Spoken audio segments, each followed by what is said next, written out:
Dios eterno, Rey de toda gloria, de toda bondad, Padre de misericordia, justo, fiel, santo. Te damos gracias porque hoy nos permites una vez más reunirnos como tu pueblo para escuchar lo que tú has preparado para nosotros. Te ruego, Señor, que te glorifiques en mi debilidad, que pueda trazar tu palabra con reverencia, con temor, con exactitud, que nuestros corazones estén preparados para recibirla y que ella dé fruto apacible de justicia.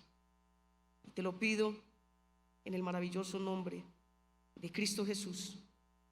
Amén. Amén. Dios les bendiga, hermanos. Les invito a que vayamos una vez más a Santiago capítulo 2. Santiago capítulo 2. Pero vamos solamente a leer de los versículos 20 al 26, que es donde se centra nuestro mensaje el día de hoy. Santiago 2, versículos del 20 al 26. Y dice así la bendita, infalible y todo suficiente palabra de Dios.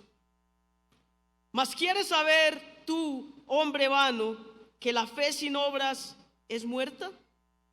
¿No fue justificado por las obras Abraham nuestro padre cuando ofreció a su hijo Isaac sobre el altar? ¿No ves que la fe actuó juntamente con sus obras y que la fe se perfeccionó por las obras? Y se cumplió la escritura que dice: Abraham creyó a Dios y le fue contado por justicia y fue llamado amigo de Dios. Vosotros veis, pues, que el hombre es justificado por las obras y no solamente por la fe.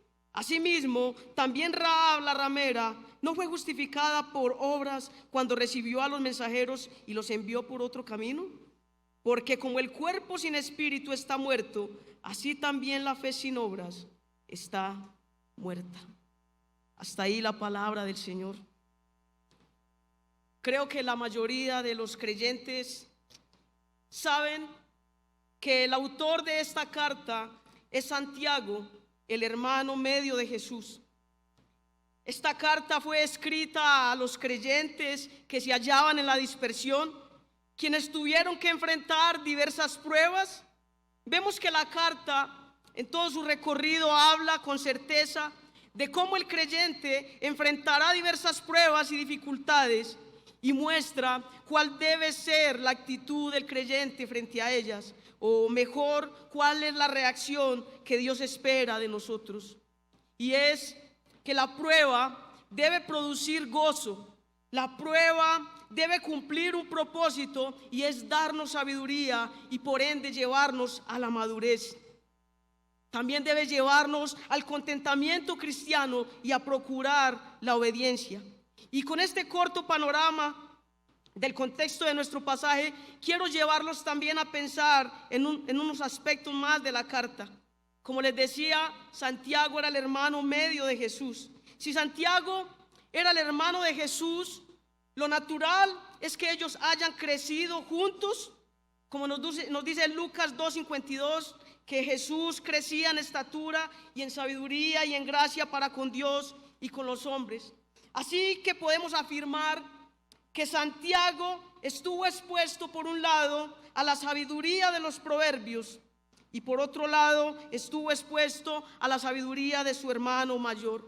Como eran hijos de padres piadosos, obviamente también fueron expuestos a la sabiduría de los proverbios. Y esto nos da suficientes razones para entender por qué esta carta despliega tanta sabiduría, despliega tanto conocimiento. Santiago no escribe esta carta hablando de problemas específicos de la iglesia, sino que su libro, o más bien su carta, es un legado de sabiduría y a la vez es un reto que nos debe llevar a la teología vivencial, a la teología práctica.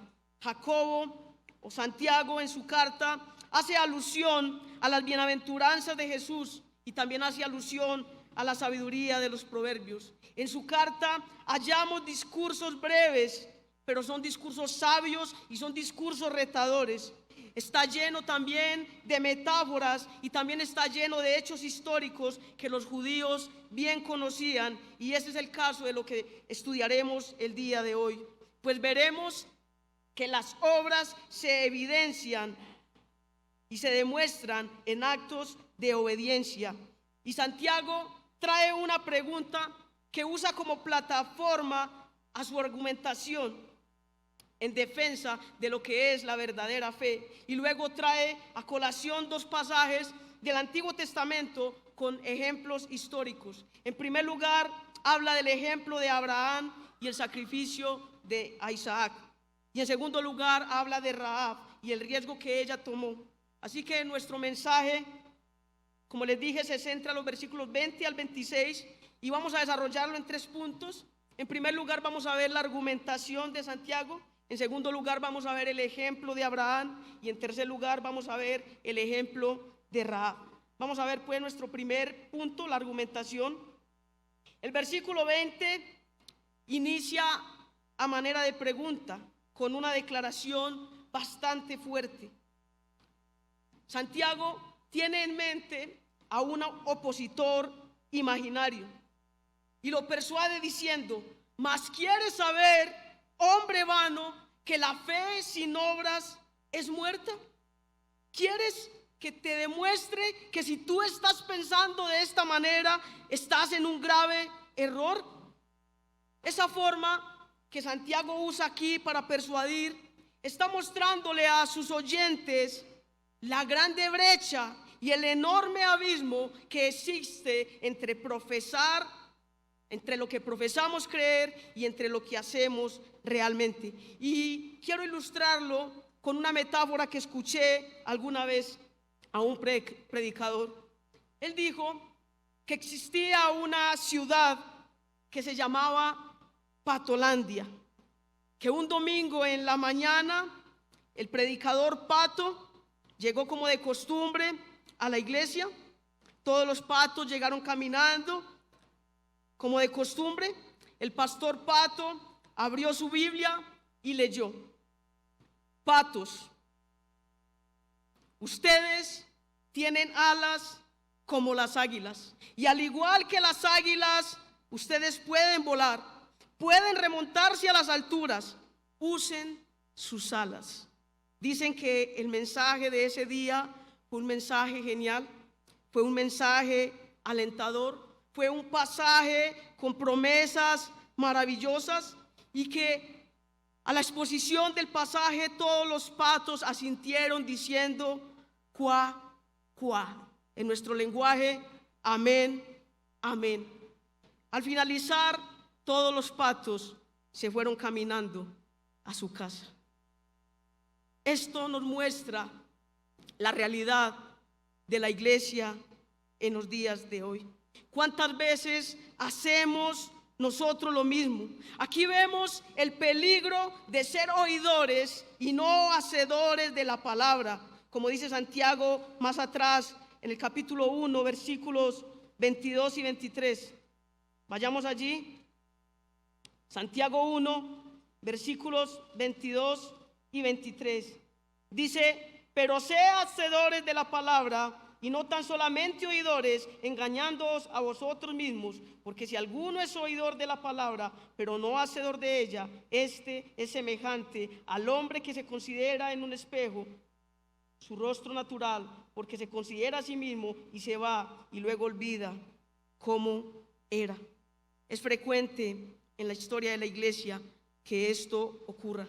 Santiago nos está mostrando lo inútil y lo ineficaz que resulta tener una fe inoperante, una fe que no está acompañada de obras, una fe que no tiene unos frutos correspondientes a lo que profesamos, porque un verdadero creyente, como Santiago lo dice, es hacedor de la palabra y no tan solamente oidor. Su obediencia es la credencial que lo identifica como un discípulo del Señor, y sus buenas obras deben evidenciar esa obediencia que a la vez se constituye en ese sello que muestra que él tiene una fe viva, una fe que actúa. Santiago quiere causar efectos favorables en los creyentes. Él confronta con esa pregunta porque es que se trata de algo muy serio. Se trata del destino de sus almas.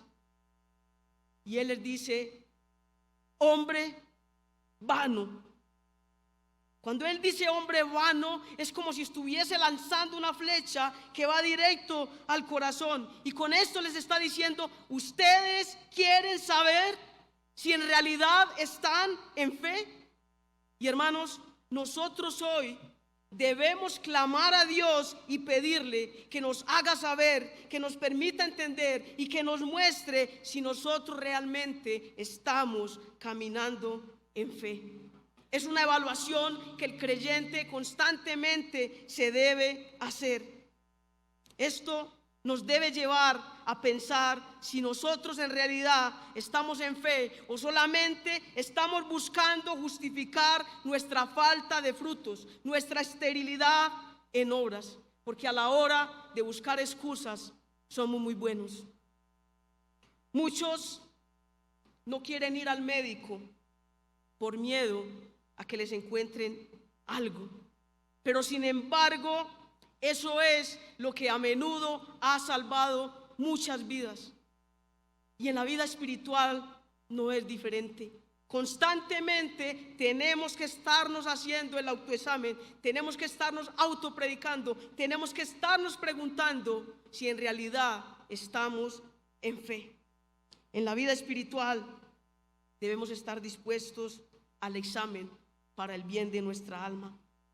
Santiago dice: hombre vano. En otras palabras, en otras traducciones dice vacío, hueco, infructuoso. En otras palabras, él les está diciendo: si ustedes se comportan de esa manera, están siendo un altar a la inutilidad. Su fe no es mejor a la fe de los demonios, que como dice el mismo Santiago, los demonios también creen y tiemblan. La Biblia de las Américas lo traduce: la fe sin obras es estéril. Y con esto quiero pasar a nuestro primer ejemplo, el ejemplo de Abraham.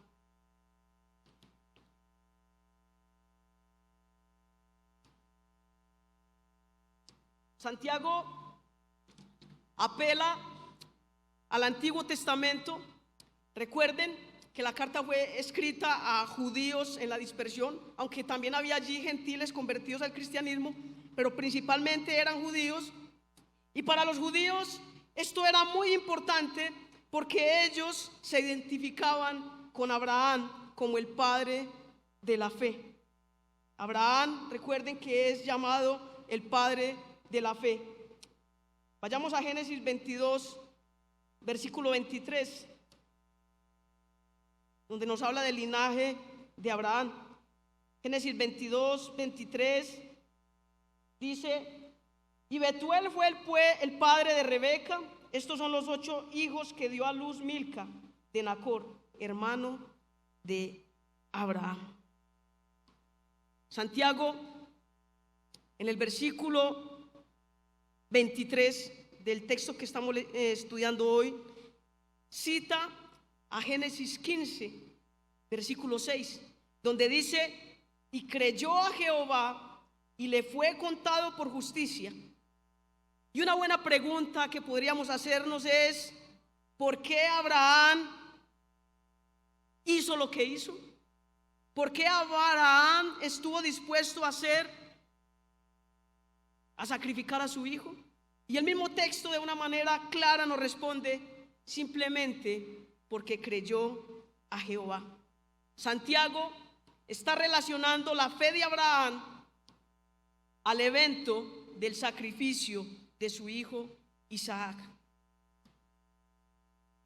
He escuchado en algunas ocasiones a personas pensar o decir que Santiago y Pablo se contradicen, porque el uno habla de la salvación por la fe y no por las obras, y el otro habla de mostrar la salvación por las obras. Pero no hay contradicción entre Pablo y Santiago, porque ellos están hablando de cosas distintas, aunque usan la misma ilustración. Pablo dice que Abraham fue justificado antes de hacer obras, antes de la circuncisión. Pablo nos muestra dónde fue justificado: cuando creyó. Santiago habla de cuando se evidenció esa fe de Abraham. ¿Y cuando se hizo evidente la fe de Abraham? Cuando estuvo dispuesto a sacrificar a su hijo. Es en la determinación del corazón de Abraham que Génesis 15:6 se hace real. Él estuvo dispuesto a sacrificar a su hijo unigénito. Y una pregunta que deberíamos hacernos al mirar este pasaje es: ¿hay algo que nosotros amemos tanto que el Señor nos pide que debemos sacrificarlo? ¿Hay algo que tú estás poniendo por encima de Dios? ¿Hay algo a lo cual tú le das prioridad antes que a Dios? Miren, para Abraham no pudo ser fácil. Recuerden que Abraham durante mucho tiempo esperó la promesa, y ahora que tenía a su hijo, al hijo de la promesa, el Señor le pide que lo sacrifique. En pensamiento humano, esto suena a algo absurdo. Muchas veces lo que Dios nos pide parece algo sin sentido. Y hermanos, si alguien pudo tener suficientes excusas, fue Abraham. Abraham pudo tener miles de argumentos para no hacerlo, porque fue el hijo de la promesa. Él era viejo. ¿Cómo podría tener más descendencia? Sin embargo, Abraham inició su obra tal y como Dios lo mandó. El pasaje no nos dice que él discutió. Dice: madrugó de mañana, cortó leña, tomó camino de 3 días. Vayamos a Génesis 22. Génesis 22, versículos 2 al 3. Y dijo, hablando Jehová, y dijo: toma ahora tu hijo, tu único Isaac, a quien amas, y vete a tierra de Moriah y ofrécelo en holocausto sobre uno de los montes que yo te diré. El texto no nos dice que Abraham objetó. Dice: y Abraham se levantó muy de mañana y enalbardó su asno, y tomó consigo 2 siervos suyos y a Isaac su hijo, y cortó leña para el holocausto, y se levantó y fue al lugar que Dios le dijo. Cuánta angustia. Los que son padres, traten de imaginar cuánta angustia y dolor hubo en Abraham. ¿Qué pudo sentir él en su corazón? Cuánto quebranto y cuánto dolor él sentiría al saber que en obediencia a Dios debía sacrificar a su hijo amado.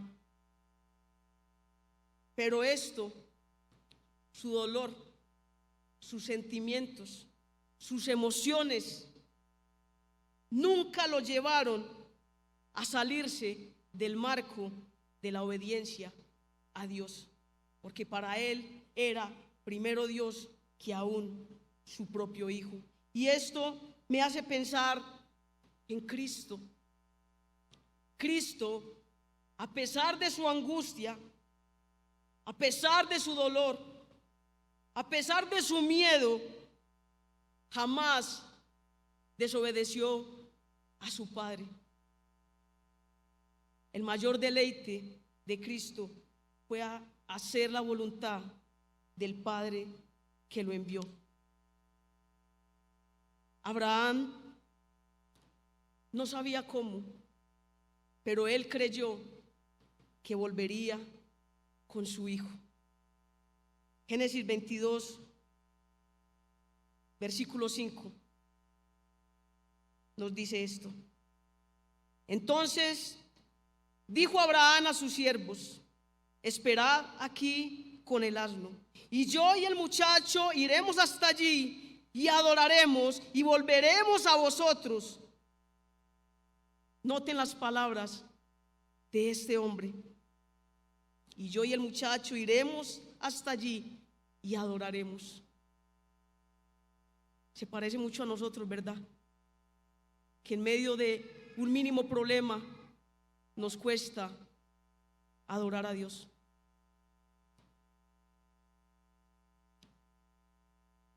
Lo tremendo es que su hijo ignoraba todo lo que había detrás de ello. Versículo 7 nos muestra la inquietud de su hijo Isaac. El versículo 7 dice: entonces habló Isaac a Abraham su padre y dijo: Padre mío. Y él respondió: heme aquí, mi hijo. Y él dijo: he aquí el fuego y la leña, mas ¿dónde está el cordero para el holocausto?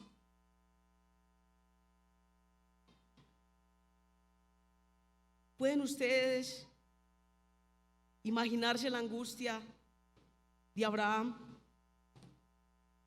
ante la pregunta de su hijo? ¿Qué pudo sentir Abraham?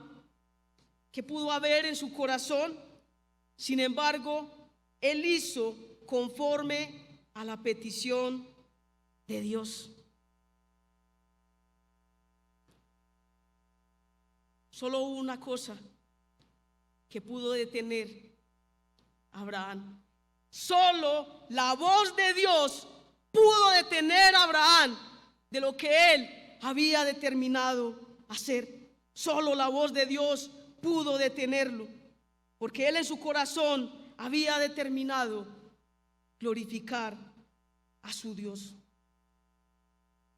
Dice el versículo 12 en Génesis 22: y dijo: no extiendas tu mano sobre el muchacho, ni le hagas nada, porque ya conozco que temes a Dios, por cuanto no me rehusaste a tu hijo, tu único hijo. Es asombrosa la obediencia de este hombre. Ojalá nuestra obediencia fuera siquiera un poco así. Y hay algo curioso en este pasaje, en el pasaje de Santiago. Santiago habla como si Abraham hubiera culminado el acto de sacrificar a su hijo. Y yo me atrevo a asegurar que él lo hace porque Dios lo vio como si él lo hubiera hecho, porque Abraham en su corazón lo había hecho por amor a Dios. El versículo 12 dice: ya conozco que temes a Dios, por cuanto no me rehusaste tu hijo, tu único hijo. Así que podemos decir que ese sacrificio se había efectuado en el corazón de Abraham, y Dios había visto que ese sacrificio llenaba todos los requerimientos que él mandaba. Hermanos, Dios sabe todo, pero aquí vemos un acto público que evidenció la fe de Abraham. En Abraham fueron benditas las naciones de la tierra por su obediencia. Y en este sentido podemos decir que la fe es visible. La gente de afuera ve cuando andamos en fe por la forma en cómo nos comportamos y por las cosas que hacemos. Hebreos 11:8 dice: por la fe Abraham, siendo llamado, obedeció para salir al lugar que había de recibir como herencia, y salió sin saber a dónde iba. Y Hebreos 11:17 dice: por la fe Abraham, cuando fue probado, ofreció a Isaac, y el que había recibido las promesas ofrecía su unigénito, habiéndole dicho: en Isaac te será llamada descendencia, pensando que Dios es poderoso para levantar aún de entre los muertos, de donde en sentido figurado también le volvió a recibir. El libro de Hebreos nos explica por qué Abraham hizo lo que hizo. Él pensaba que Dios era poderoso para levantar de los muertos. Él sabía que Dios no faltaría a su palabra, y si Dios lo mandó a matar a su hijo, Él lo resucitaría también. Eso fue lo que Abraham pensó. Abraham temía a Dios y quería hacer su voluntad. Y vemos que no fueron solamente obras sin fe, pero vemos que tampoco fue sola fe, porque el texto nos muestra que ellas actúan conjuntamente. Las obras y la fe actúan conjuntamente. La fe se evidenció, la fe se hizo pública, la fe se hizo visible por medio de las obras. La obediencia de Abraham es una muestra de lo que deben ser las buenas obras. Y quiero aclararles que una buena obra es realmente una buena obra cuando cumple con ciertos requerimientos. El primer requerimiento para que una obra sea buena obra es que debe ser hecha con fe. El segundo requerimiento es que esa obra debe proceder de un corazón regenerado. Y en tercer lugar es que esa obra debe ser hecha para la gloria de Dios. Cualquiera puede decir: yo creo, pero como Santiago lo afirma, eso es una fe de demonios. Santiago lo dice en Santiago 2:19. También los demonios creen y tiemblan. Hermanos, la promesa y la fe de Abraham, registrada en Génesis 15, versículo 6, fue verdad. En el capítulo 15 fue la promesa que Dios le hizo, y aproximadamente 30 años después, 30 años más tarde, Abraham sigue mostrando que él había creído en Génesis 22, que él había confiado y estuvo dispuesto a levantar su mano y clavar el cuchillo porque Jehová lo había mandado. Como resultado, Abraham fue llamado amigo de Dios. Quiero que vayamos al segundo libro de Crónicas, capítulo 20. Segundo libro de Crónicas, capítulo 20. Vamos a leer los versículos 5 al 7.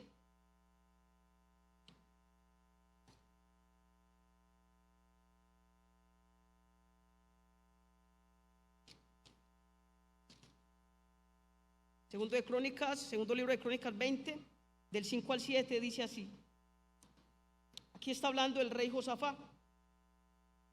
Entonces Josafat se puso en pie en la asamblea de Judá y de Jerusalén, en la casa de Jehová, delante del atrio nuevo, y dijo: Jehová, Dios de nuestros padres, ¿no eres tú Dios en los cielos y tienes dominio sobre todos los reinos de las naciones? ¿No está en tu mano la fuerza y el poder, que no hay quien te resista?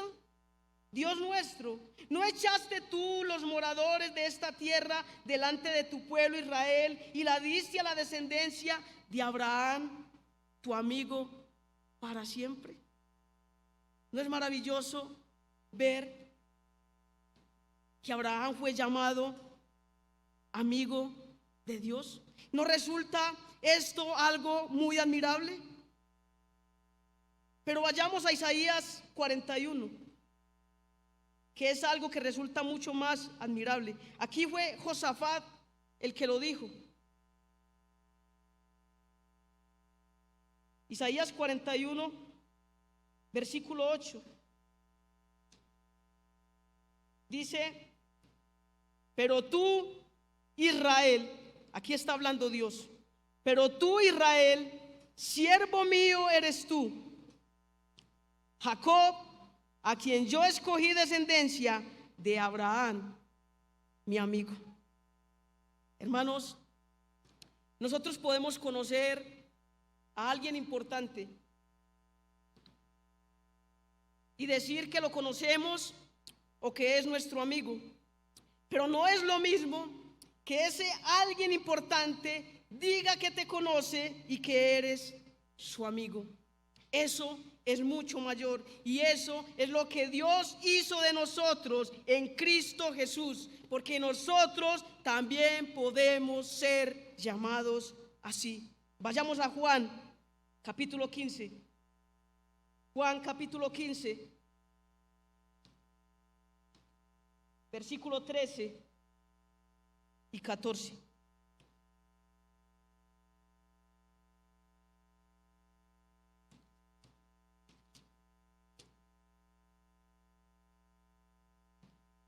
Dice: nadie tiene mayor amor que este, que uno que ponga su vida por sus amigos. Vosotros sois mis amigos si hacéis lo que yo mando. Vosotros sois mis amigos si hacéis lo que yo os mando. Aquí la amistad con Dios se traduce en obediencia. Es sorprendente pensar que Dios nos pueda llamar amigos. Si Abraham hubiera cultivado un espíritu mundano, él jamás hubiera sacrificado a Isaac. Como lo dice el mismo Santiago, el capítulo 4, versículo 4, que la amistad con el mundo es enemistad contra Dios. El espíritu mundano mata al espíritu de obediencia. La fe verdadera es una fe que obedece. La fe verdadera es una fe que está acompañada de obras. Y con eso quiero que pasemos a nuestro segundo ejemplo, Rahab. El versículo 25 comienza diciendo: así también Rahab la ramera no fue justificada cuando recibió a los espías. En Hebreos 11:31 y en Hebreos 11 en general se nos habla de los héroes de la fe. Hebreos 11 menciona a Abraham en los héroes de la fe, pero Hebreos 11:31 también menciona a Rahab. Abraham hizo parte de la genealogía de Cristo, pero Rahab también. Mateo 1:5 nos muestra la genealogía de Cristo. Dice: Salmón engendró de Rahab a Boz, Boz engendró de Ru a Obed, y Obed a Isaí. Es increíble que una mujer con esa reputación haya sido incorporada en la genealogía de Cristo, y eso nos muestra la gracia admirable de nuestro Dios.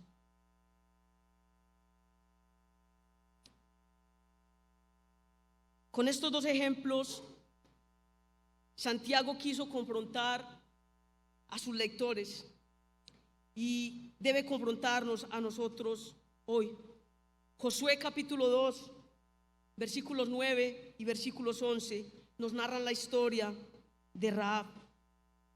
Ella escondió espías. Ella había oído que Jehová era Dios arriba en los cielos y abajo en la tierra. Y cuando Rahab lo escuchó, ella lo creyó. Aquellos hombres, aquellos espías que fueron enviados por Josué, fueron llevados allí donde aquella mujer por los vientos de la providencia divina. Hermanos, una mujer pagana en una ciudad pagana con una mala reputación oye y es convencida. Y vemos en esta mujer y en sus hechos que se muestra la misma determinación que tuvo Ruth cuando su suegra le pidió que se devolviera. Ella le dijo: no, tu pueblo será mi pueblo y tu Dios será mi Dios. Ya Rahab había creído, pero ahora se hizo efectiva esa fe que había comenzado a operar en su corazón. Hebreos 11:31 dice: por la fe Rahab la ramera no pereció juntamente con los desobedientes, habiendo recibido a los espías en paz. Hermanos, al igual que esa ramera, nuestro pasado también puede ser un pasado atroz. Muchos de los actos que cometimos antes de conocer al Señor resultan vergonzosos, pero hermanos, nuestro presente y nuestro futuro pueden llegar a ser sobresalientes por la fe, la obediencia y la santificación que la gracia de Dios opera en nuestros corazones. Quienes conocen a Dios en todos sus caminos serán guiados por su ojo providente y serán guardados por su soberanía. Dios es soberano para guardarnos.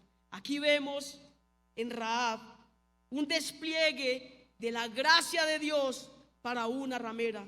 Vemos la piedad brotando en esta mujer.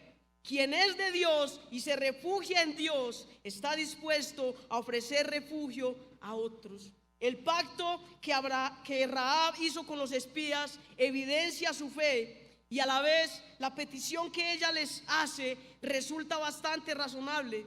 Si ella estuvo dispuesta a arriesgar su vida para protegerlos y en obediencia a Dios, ¿no debían ellos corresponderle? Hermanos, esto también nos debe llevar a pensar en que las cosas que nosotros hacemos traen consecuencias sobre nosotros y sobre los que nos rodean. Es maravilloso ver cómo en Mateo 21:31 nos dice el Señor: de cierto os digo que los publicanos y las rameras van delante. Hermanos, Dios llamó de lo más vil y de lo más menospreciado, puso fe en nosotros para avergonzar a los sabios, y es por ello que nosotros debemos procurar andar en obediencia. ¿Y por qué debemos andar en obediencia? Pues el versículo 26 como conclusión nos responde: porque la fe sin obras es muerta. En otras palabras, las obras son a la fe lo que el espíritu es al cuerpo. Un cuerpo sin espíritu está muerto. Asimismo, la fe sin obras está muerta.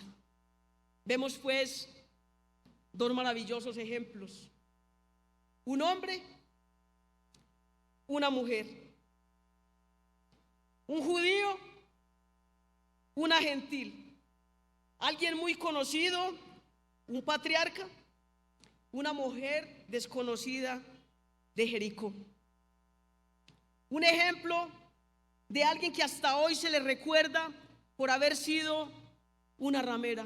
No es bueno que se acuerden de nosotros por nuestro pasado, pero Dios de alguna manera permitió este precedente para que su nombre sea más glorificado.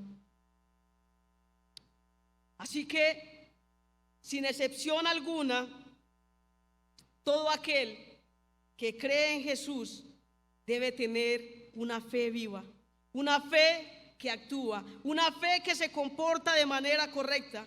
Aquí Santiago no pone estos dos ejemplos para nosotros admirarlos a ellos, sino para mostrarnos que la fe que obró en ellos también puede obrar en nosotros.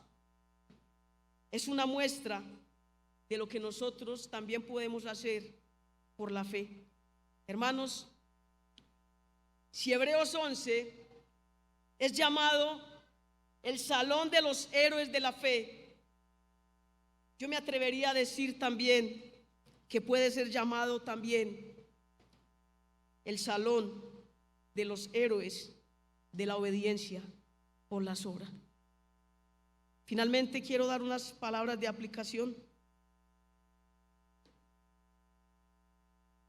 Hermanos, el mayor ejemplo de obediencia que aparece descrito en la palabra no fue Abraham. El mayor ejemplo no fue él, aunque estuvo dispuesto a sacrificar a su hijo. Tampoco fue Rahab, aunque puso en riesgo su vida y la de su familia, porque esto era visto como traición a su patria y pudo haber sido ejecutada. Tampoco fue la de David, tampoco la de José, ni la de Daniel, ni la de Job, ni la de Moisés, ni la de Enoc, que caminó con Dios. El mayor ejemplo de obediencia lo hallamos en Cristo. Su mayor deleite fue hacer la voluntad de su Padre, aunque esto le costó morir. Su obediencia perfecta es la que debe asombrarnos, hermanos, y debe movernos a obedecerle también. Sabemos que nunca tendremos una obediencia perfecta, pero procuremos tener una obediencia sincera. Y recuerden, cuando Cristo fue a morir, no hubo una voz que detuviera la muerte de Cristo, porque fue Dios mismo quien sacrificó a su Hijo para darte vida a ti y a mí. Iglesia, los ejemplos que acabamos de ver no son para los impíos. Esos ejemplos son dados para los creyentes. Debemos procurar evaluarnos y pensar qué se ha convertido en un Isaac para nosotros. Tu éxito laboral, la consecución de bienes, el tener cosas lujosas, tu trabajo, tu familia, tus hijos. Evalúate qué cosas se han convertido en ídolos en tu corazón y debes sacrificarlos. ¿Qué amamos tanto y se convierte en un obstáculo para servir a Dios? Tus hijos, familia, padres, trabajo y todo aquello que impida obedecer a Dios debe ser sacrificado. Pidamos a Dios que nos muestre si nuestra fe es vana y vengamos a Cristo buscando refugio. Pidamos que nos permita tener una fe que actúe, que nuestra obediencia sea evidenciada con las buenas obras que Él de antemano preparó para que los creyentes anduviésemos en ella. ¿Hasta cuándo debemos obedecer? Hermanos, debemos obedecer hasta la segunda venida de Cristo. Debemos vivir lo temporal a la luz de la eternidad. Hermanos, es posible que la obediencia implique que tengamos que beber tragos amargos. Es posible que muchas veces tengamos que sembrar con lágrimas, pero la Biblia dice que los que siembran con lágrimas segarán con regocijo. El campo de la fe es sembrado en la tierra del dolor y regado con lágrimas, pero sus frutos serán dulces. Un día nuestro Señor nos dirá: bien, bendito de mi Padre, en lo poco has sido fiel, en lo mucho te pondré, entra en el gozo de tu Señor. La justificación que muestra Santiago ha de entenderse como una manifestación externa constante mediante las obras causada por una relación correcta con Dios. Hermanos, usemos las dos alas para volar. Con una sola ala es imposible volar. Remontémonos a las alturas, esforcémonos hasta su venida, luego tendremos descanso. Vayamos al Señor en oración. Padre, muchas gracias. Gracias por tu palabra. Hoy has hablado a tu pueblo. Tu palabra es de doble filo. Mientras atraviesas a los que oyen, también atraviesa al que expone. Al ver la grandeza de tu palabra, nos damos más cuenta de nuestra pequeñez. Al ver la santidad de tu persona, vemos lo horrendo de nuestro pecado. Al ver tu luz admirable en tu palabra, vemos la oscuridad que aún hay en nuestros corazones. Padre, ayúdanos a saber, a entender y a reconocer qué cosas se han convertido en un ídolo en nuestro corazón que nos impide obedecerte. Ayúdanos, Señor, te lo pedimos en el nombre de Jesús. No permitas que salgamos de aquí como los patos. Permítenos poner tu palabra por obra, porque te lo pedimos en el nombre de Jesús. Amén.